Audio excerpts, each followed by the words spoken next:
If you have emotional authority in human design, this is not a snap decision judgment. This is not taking the risk in that moment. It's about waiting for the clarity to come.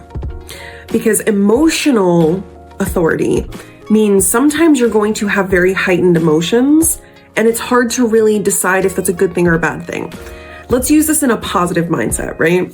So let's say you're hanging out with friends, you're having a really good time, your emotions are high, you're feeling good, and they're like, oh my God, next Friday, we should totally go, blah, blah, blah.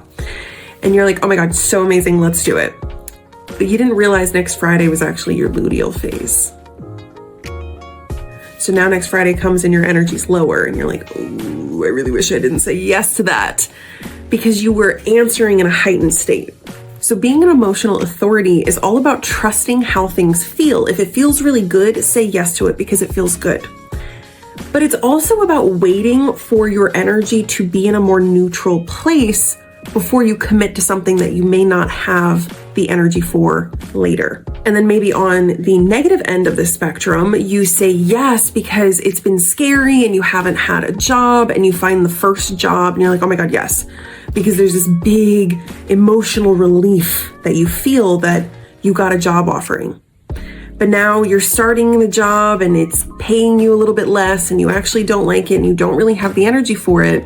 It's because the decision was made in an emotional state that is now being replicated. This is what's so interesting about being an emotional authority. You have to understand that the frequency that you're in is the reflection. So in that moment, you're feeling incredible. Of course, you would want to continue with your friends. In that moment, you're feeling scared. Of course, you feel that desire to get that job, do that thing.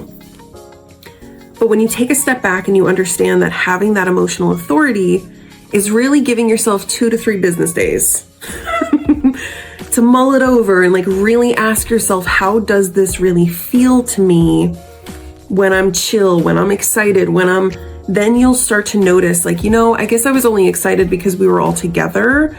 Friday's not actually going to work for me. When you start to trust yourself to that level and you say things like, yeah, maybe let me get back to you on it. That is when you're going to start making decisions that feel so in alignment with you, and you're not going to overextend yourself anymore. If you're interested to learn more about how to do this, you can book a session with me or join my 3-month coaching course, the Live by Design Vortex. It's all at rxtarot.com.